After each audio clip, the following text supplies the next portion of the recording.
Qizim Laylodan ayrilganimga 10 kun bo'ldi. Uning kulgusi, uning oyijon degan shirali ovozi quloqlarim ostida jaranglar.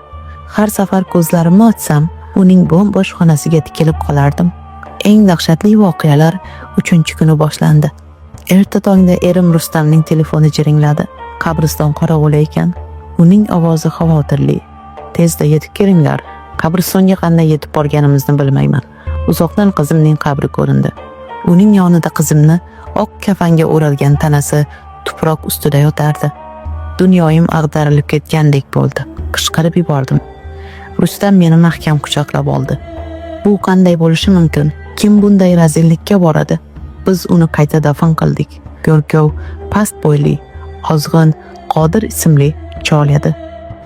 U bizga taskin berishga urindi. Balki hayvonlar kavlab ketishgandir qizim. Ko'p bo'lib turadi bunaqasi, dedi u past ovozda. Uning so'zlarida qandaydir soxtalik bor edi. Lekin o'sha paytda bunga e'tibor beradigan ahvolda emas edim. Yuragim parcha-parcha bo'lib ketadigandek edi. Ertasi kuni tongda yana o'sha telefon, yana o'sha manzara. Faqat bu safar Layloyimning tanasi qabrning boshida go'yo o'tirgandek suyanib turardi. Sochlariga kimdir bir dona oq atirgul qistirib qo'ygan edi. Bu vahshiylik edi. Bu aqlga sig'masdi.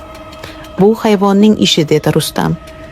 Uning yuzida endi nafaqat qayg'u, balki qo'rquv ham zohir edi. Men aqldan oza boshladim. Kechalar uxlay olmasdim. Har bir sharpadan cho'chib tushardim. Go'yo qizimning yig'lagan ovozini, uning oyijon menga sovuq degan pichirlashini eshitayotgandek bo'lardim. Rustam meni ovutishga harakat qilardi. Lekin uning ham ko'zlarida qo'rquv bor edi. Biz yana Go'rkov bilan gaplashdik. Go'rkov bizni diqqat bilan eshitardi. Qizingiz yoshmidi, dedi u kutilmaganda. Bu savol meni seskantirib yubordi. Ha, dedim zo'rg'a. U hali yosh edi. Ha, albatta, yosh edi, deya pichirladi va u ko'zlarini olib qochdi. 3-kecha yana o'sha dahshat takrorlandi. Bas, chidab bo'lmaydi. Rustamning sabr kosasi to'ldi.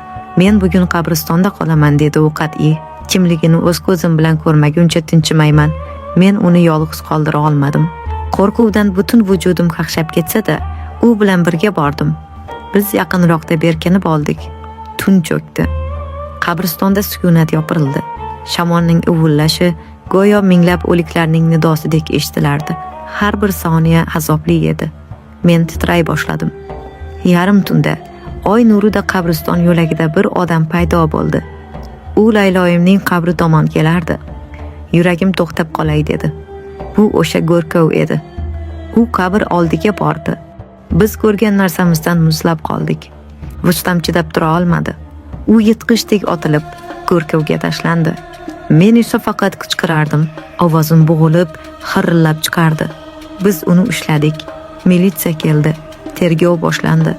U faqat mening Layloyim bilan emas, shu qabristonda dafn etilgan boshqa yosh, turmushga chiqmagan qizlar bilan ham o'sha jirkanch ishini qilgan ekan.